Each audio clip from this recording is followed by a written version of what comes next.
Shalom, nous allons continuer notre méditation.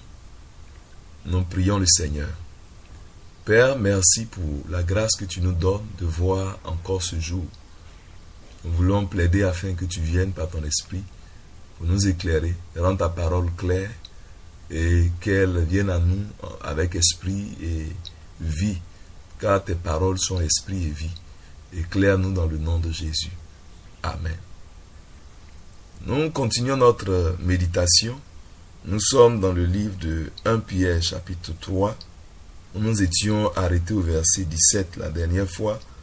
Nous allons continuer, mais en reprenant à partir du verset 17 pour aller jusqu'au verset 22, la fin du chapitre 3. Je lis la parole.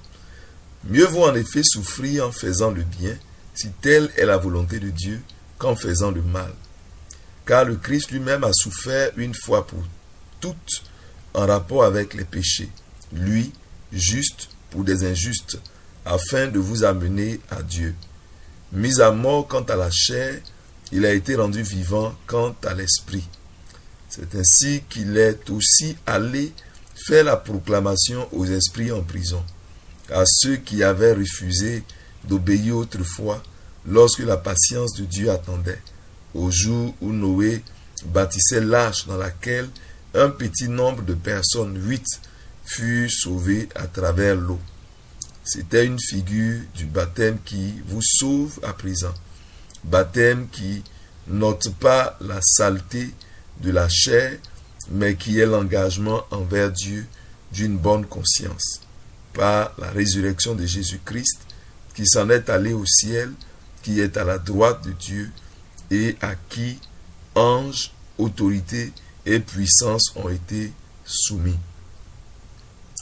Ici encore, nous voyons le thème de la souffrance qui est abordé.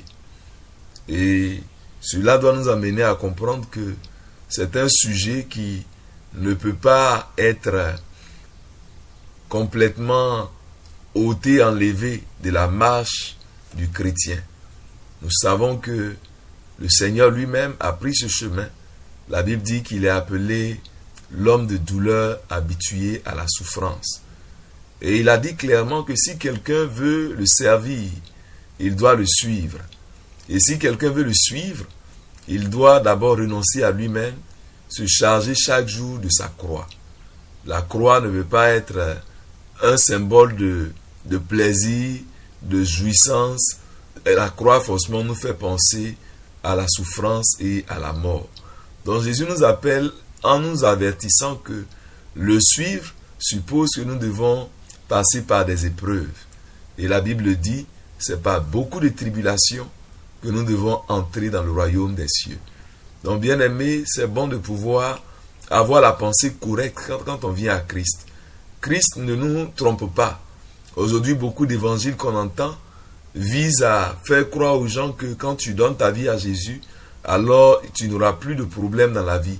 Tu n'auras plus à souffrir. D'autres même ont écrit devant le temple, arrêtez de souffrir. C'est vrai, personne ne prend plaisir à souffrir et personne ne cherche à s'exposer volontairement à la souffrance. Mais en même temps, il faut savoir que souffrir peut être parfois la volonté de Dieu pour nous.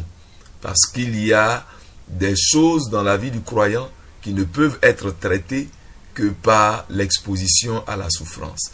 De la même manière qu'il y a certaines saletés sur l'or ou l'argent qui ne peuvent être retirées que par le feu, de la même manière pour notre marche avec le Seigneur, la souffrance parfois est le moyen que Dieu utilise pour ôter les scories, pour ôter les taches, pour ôter les saletés de nos vies.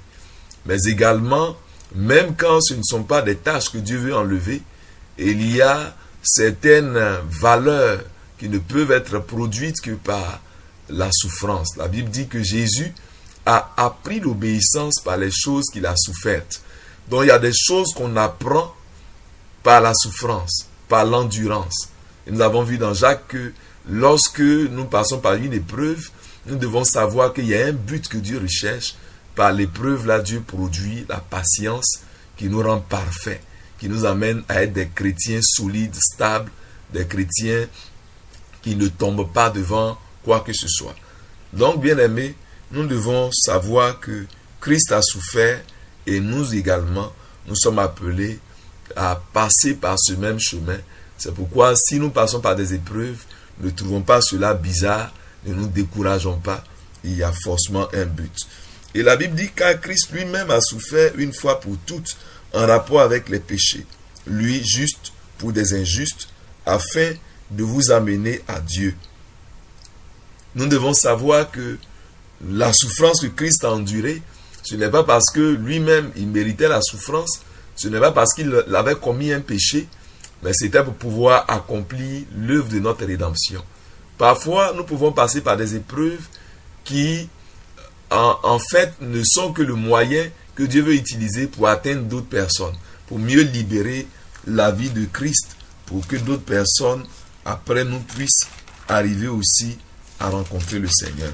C'est ce que Paul disait dans 2 Corinthiens chapitre 4, quand il parle de ces épreuves-là. Il dit par exemple, à partir du verset 7, « Mais nous portons ce trésor dans des vases de terre, pour que cette puissance supérieure soit celle de Dieu et non la nôtre. Nous sommes pressés de toute manière, mais non pas écrasés, désemparés, mais non pas désespérés, persécutés, mais non pas abandonnés, abattus, mais non pas perdus.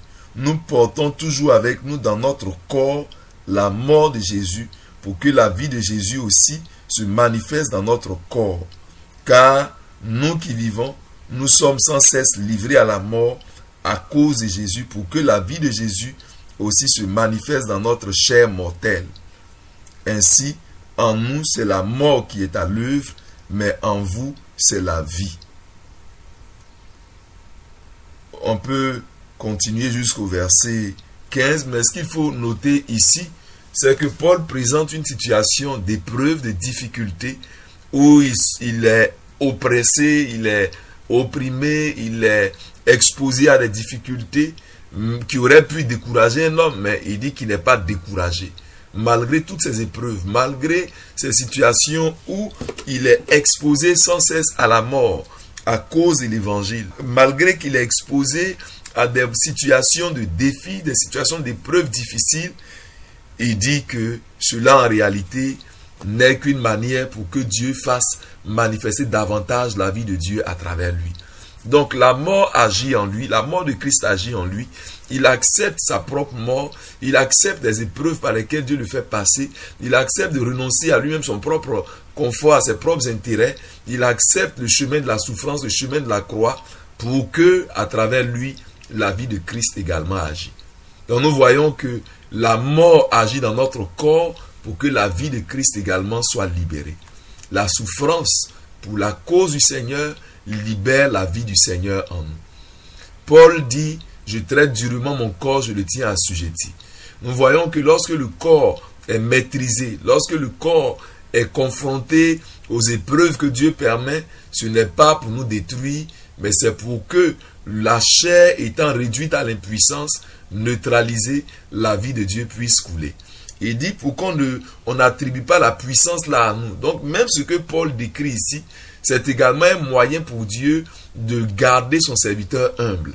Paul disait qu'il avait une écharde, un mal dans sa chair. Et quand il a prié Dieu pour que Dieu l'en délivre, Dieu lui a dit, c'est ma grâce qui te suffit, car ma puissance s'accomplit dans ta faiblesse. Et Paul conclut pour dire, quand je suis faible, c'est alors que je suis fort. Donc la puissance de Dieu se déploie lorsque nous sommes conscients de notre propre faiblesse, lorsque nous sommes conscients que nous ne pouvons rien. Et bien souvent les épreuves que Dieu envoie, c'est pour nous amener à être conscients que nous ne sommes rien, nous amener à être conscients que nous sommes faibles par nous-mêmes, nous amener à être conscients que nous ne sommes que des hommes, pour que quand Dieu agit, quand Dieu se glorifie, quand Dieu accomplit une œuvre, nous sachons clairement que cela ne vient pas de nous-mêmes, mais que cela vient de Dieu. Et nous devons savoir que parfois, c'est par les épreuves que nous endurons qu'il y a de la qualité qui sortira également de nous. Quand notre foi est éprouvée, quand notre foi passe par le creuset, alors nous en sortons avec une meilleure valeur, avec une foi d'une meilleure qualité. Donc, bien aimé, Christ a souffert pour nos péchés et sa souffrance nous a amené le salut. Paul dit que lui, il souffre pour l'évangile. La mort agit en lui dans son corps physique afin que la vie agisse dans d'autres croyants. C'est plus il souffre, plus il endure pour l'évangile, plus il porte la croix de Christ, plus la vie de Christ également se libère pour emmener la qualité dans d'autres personnes qui bénéficient de son ministère. Donc, bien aimé, nous devons savoir qu'un ministère de qualité également passe par une vie qui est prête à endurer pour le Seigneur, une vie qui est éprouvée et à qui Dieu peut alors se fier. Et la Bible nous dit que il a été mis à mort quant à la chair, il a été rendu vivant quant à l'esprit. Il y a un contraste entre la chair et l'esprit. Si nous voulons voir l'esprit nous utiliser pleinement, alors nous devons savoir que la chair doit pouvoir céder la place. Le corps et l'esprit ont des orientations qui ne sont pas toujours en harmonie. Il faut donc savoir dompter son corps, le tenir sous maîtrise, sous contrôle, de telle sorte qu'il ne puisse pas faire la guerre à notre âme. Nous avons vu au chapitre 2 que nous devons nous abstenir des désirs de la chair qui font la guerre à notre âme.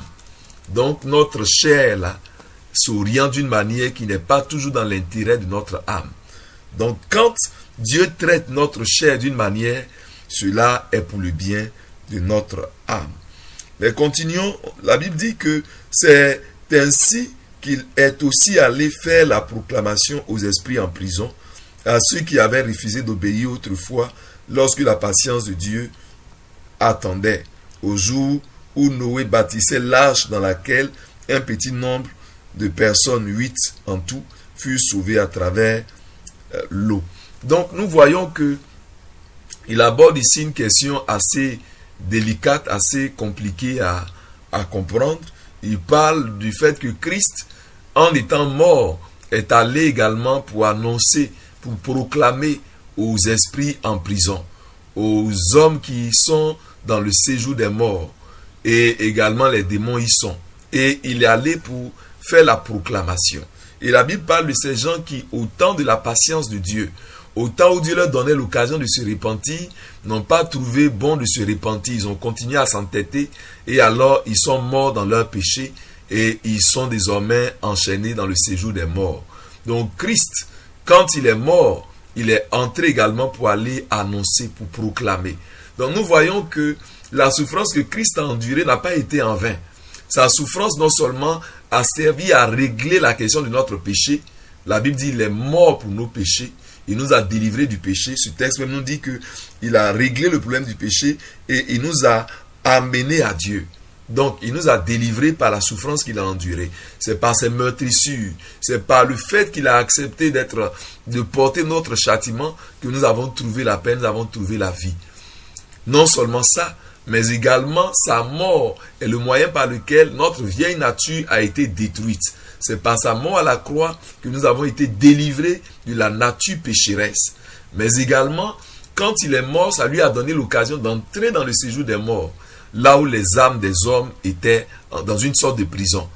Dans le séjour des morts, en ce moment, il y avait non seulement les impies, les incroyants, ceux qui ont refusé de croire en lui et qui étaient déjà condamnés, mais il y avait également les justes, l'âme des justes, qui séjournaient encore dans le séjour des morts. Il fallait que Christ puisse descendre dans le séjour des morts pour aller les délivrer.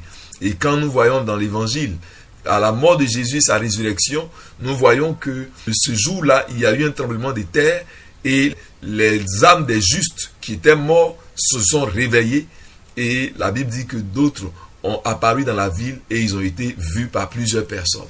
Donc ça veut dire que des hommes comme David, des hommes comme Samuel, des hommes comme Élisée, les hommes comme même Jean-Baptiste et tout cela, comme Abraham, étaient encore dans le séjour des morts. Rappelons-nous de la parabole du riche et de Lazare. Abraham était encore aussi dans le séjour des morts en ce moment. Et la Bible dit que Jésus est descendu, il est allé proclamer aux âmes qui étaient enchaînées. Ceux qui étaient des non-croyants et qui étaient déjà dans le lieu de tourment, la proclamation, c'était leur rappeler qu'ils n'ont pas cru. Ils auraient dû croire, ils n'ont pas cru. Et donc leur condamnation est justifiée parce qu'ils n'ont pas cru quand l'occasion leur a été donnée de croire. Mais maintenant, à ceux qui avaient cru comme Abraham, comme tous les autres saints qui s'attendaient au Messie, qui avaient désiré voir son jour, ceux-là qui étaient gardés dans le sein d'Abraham, le Seigneur Jésus les a libérés de ce lieu-là qui est le séjour des morts. Et ils sont désormais recueillis devant le trône du Seigneur dans le lieu où ils se reposent désormais. Et donc, bien aimés, nous voyons que la mort de Jésus même n'a pas été inutile. Sa mort a servi à quelque chose. Peu importe ce que Dieu permet dans ta vie, ça peut être des moments difficiles, ça peut être des épreuves terribles, mais il faut savoir que tout ce que Dieu permet a un but glorieux. Même dans la mort, il y a quelque chose de glorieux que Dieu veut accomplir, qu'il veut atteindre. Ne soyons pas découragés quand Dieu décide quoi que ce soit nous concernant. Sachant que Dieu ne fait rien d'inutile, il fait toujours toutes choses bonnes en son temps, et tout ce qu'il fait, si nous nous soumettons à cela, nous verrons la gloire au bout de cela. Regardons le cas de ces gens qui ont eu l'occasion d'entendre la proclamation de Noé, mais qui n'ont pas cru. Aujourd'hui également, la bonne nouvelle est annoncée partout. L'appel à la repentance est annoncé partout. L'appel à changer de vie pour recevoir le salut gratuitement, il est annoncé partout. Beaucoup continuent d'être incrédules, continuent de fermer leur cœur. Au temps de Noé, on ne sait pas combien d'hommes il y avait sur la terre, mais la terre était déjà peuplée. Et 8 personnes en tout ont été sauvées. Noé a proclamé que la destruction arrive. Ils avaient l'occasion de venir se repentir. Ils avaient l'occasion d'entrer dans le bateau, dans l'arche, pour être épargnés. Mais ils ont traité Noé comme un fou. Ils ont ridiculisé Noé. Ils ont pris le message à la légère et la destruction est arrivée sur eux à l'improviste. Aujourd'hui encore, on annonce l'évangile au coin des rues, dans les églises, à la radio, à la télé, sur Internet, sur les réseaux sociaux. La bonne nouvelle est annoncée partout. Aujourd'hui, je ne sais pas dans quel lieu on peut dire que la bonne nouvelle n'est pas arrivée. Parce que aujourd'hui, on n'a pas besoin physiquement de se déplacer pour que la bonne nouvelle arrive quelque part. On peut entendre l'évangile, même en Arabie Saoudite, même dans les lieux les plus reculés où on ne peut pas admettre de Bible. L'évangile peut parvenir là à travers les réseaux sociaux. Donc, bien aimés, si nous ne savons pas que les temps sont très proches, que nous sommes dans les derniers temps, alors c'est bon de le savoir. L'un des derniers signes pour que Jésus revienne, c'est que la bonne nouvelle doit être annoncée dans toutes les nations. Mais avec aujourd'hui les nouvelles technologies, dans quelle nation est-ce que la bonne nouvelle n'est pas parvenue? Aujourd'hui, la bonne nouvelle est partout à travers ces moyens de communication. Jésus revient bientôt, frères et sœurs. Est-ce que nous sommes prêts? Est-ce que nous avons réagi correctement? Est-ce que nous avons cru comme il faut? Est-ce que nous marchons dans l'attente de cette venue-là? Il est bon de ne pas être négligent. Au temps de Noé, les gens étaient négligents. Peut-être d'autres se sont dit, mais ce vieux prédicateur-là, attendons voir. Si ce qu'il dit là est vrai, peut-être que quand on verra les grosses gouttes commencer à tomber et à monter, alors on pourra aussi aller entrer. Ceux qui attendaient de voir avant de croire, ils ont été surpris parce que la porte a été fermée juste avant que le déluge ne se déclenche. Et alors, quand le déluge s'est déclenché, il n'y avait plus rien à faire. C'était trop tard. Bien-aimés, on ne peut pas dire qu'on va attendre. Qu'est-ce qu'on veut attendre de voir? La mort peut nous surprendre à n'importe quel moment. Jésus également reviendra à l'improviste, au moment où on ne s'y attend pas. Au moment où les gens vivent leur vie et se préoccupent de choses mondaines. En ce moment-là, le Seigneur viendra en un clin d'œil et ça sera déjà trop tard pour ceux qui ne sont pas prêts. Bien-aimés, après avoir passé des années à l'église, après avoir passé des années à marcher avec Dieu, ne te laisse pas surprendre par le jour du Seigneur dans une mauvaise position, dans une mauvaise posture. Quel est ton état actuel? Quel est l'état actuel de ton cœur? Quel est l'état actuel de ta vie? Bien-aimés, faisons attention pour ne pas rater cette opportunité. Dieu nous donne encore l'occasion de nous repentir. Y a-t-il quoi que ce soit qui dans ta vie n'est pas en accord avec Dieu et que tu sais que si le Seigneur venait te trouver dans ça, tu ne pourras pas être pris? Faisons attention, ne laissons rien nous disqualifier. La Bible nous parle du baptême ici qui était préfiguré par l'âge de Noé qui a permis de pouvoir échapper aux eaux de la destruction, nous devons savoir que ce n'est pas le baptême d'eau qui est la chose qui sauve et qui délivre du péché, comme la Bible dit ici, au verset 21. C'était une figure du baptême qui vous sauve à présent, baptême qui n'ôte pas la saleté de la chair, mais qui est l'engagement envers Dieu d'une bonne conscience. Nous devons savoir que le baptême, ce n'est pas juste le symbole qui est capital. Le fait d'être plongé dans l'eau, ce n'est pas cela qui est la chose la plus essentielle.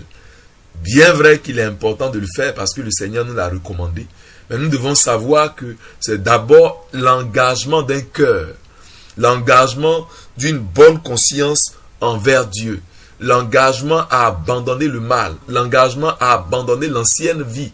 Voilà ce qu'il faut. Voilà le vrai sens du baptême. Le baptême de Jean, le baptême d'eau, était un baptême en vue de traduire l'engagement à abandonner le péché. C'est pourquoi ceux qui venaient à Jean pour être baptisés et qui n'étaient pas sincères pour abandonner leur péché, pour se repentir, Jean les regardait et disait « Race de vipères, qui vous a appris à fuir la colère à venir ?» Il ne s'agit pas de venir se tremper dans l'eau et penser qu'on est délivré de la colère à venir. Le fait d'être plongé dans l'eau n'est pas suffisant pour te délivrer, pour te sauver du péché. C'est d'abord un engagement, l'engagement à abandonner le péché. Beaucoup sont baptisés, on fête le baptême, on célèbre le baptême, mais en même temps, on va célébrer le baptême dans les maquis. On va célébrer le baptême avec des copains, avec des copines, dans l'impudicité, et tout cela est grave, parce qu'on n'a pas compris le sens du baptême. Le baptême, c'est d'abord l'engagement à abandonner la vie, l'engagement à mourir en ce qui concerne l'ancienne vie, pour que commence la vie nouvelle avec Christ. Ce n'est pas juste une formalité, être plongé dans l'eau. Le baptême symbolise notre mort à l'ancienne vie, notre mort à la vie de péché. Et le fait de ressortir de l'eau, c'est notre résurrection dans la nouvelle vie. On n'enterre pas quelqu'un qui n'est pas mort. Donc on ne devrait pas baptiser un homme qui ne s'est pas repenti. On ne devrait pas baptiser d'eau un homme qui n'a pas changé de vie. Beaucoup n'ont pas changé de vie, mais ils sont baptisés, confirmés. Bien-aimé, est-ce que tu es dans ce cas? Est-ce que tu es baptisé d'eau alors qu'à l'intérieur, il n'y a pas cet engagement à marcher avec une bonne conscience? Est-ce que tu t'es fait baptiser, tu es membre de l'église, mais qu'en réalité, ton cœur n'a jamais changé? Le péché est toujours là dans ta vie. Il n'est pas trop tard. Dieu est encore patient aussi longtemps qu'il y a le souffle. Mais nous ne savons pas à quel moment le souffle nous est garanti, jusqu'à quel moment nous allons continuer à l'avoir. La Bible dit aujourd'hui, si vous entendez sa voix, n'endurcissez pas votre cœur. Aujourd'hui peut être l'occasion pour régler cette question-là, pour que ton baptême ne soit pas juste un bain, mais que ton baptême soit l'expression d'un engagement du cœur qui a changé, qui a expérimenté la mort en ce qui concerne le péché et en qui la vie de résurrection de Christ est désormais. La Bible nous dit que Christ est élevé au-dessus de tous les anges, des principautés, des autorités. Nous devons savoir que notre Seigneur Jésus règne au-dessus de tout. C'est lui le souverain. Bien-aimés, nous allons nous arrêter là pour aujourd'hui. Que Dieu nous aide et que nous puissions répondre à son appel comme il faut. Ceux qui n'ont pas répondu hier sont aujourd'hui dans le séjour des morts, dans le lieu de tourment. Ils attendent le jugement dernier pour atterrir directement en enfer. Aujourd'hui, nous avons l'occasion de choisir et de régler notre vie. Peut-être tu as pris l'engagement il y a quelques années, tu avais bien commencé ta marche avec Dieu. Qu'est-ce qu'il en est aujourd'hui? C'est l'occasion de revoir nos vies pour ne pas rater. Il y a un jour où la porte de l'arche a été fermée et à partir de ce moment-là, le déluge est descendu et beaucoup ont péri. Prions le Seigneur qui nous aide à nous tenir prêts et à marcher comme des croyants qui sont engagés dans une bonne conscience avec le Seigneur. Aide-nous, Seigneur, afin que notre engagement avec toi ne soit pas du bout des lèvres, mais que ce soit pleinement que nous nous engageons avec une vie complètement transformée. Béni soit ton nom, béni cette journée, au nom de Jésus. Amen.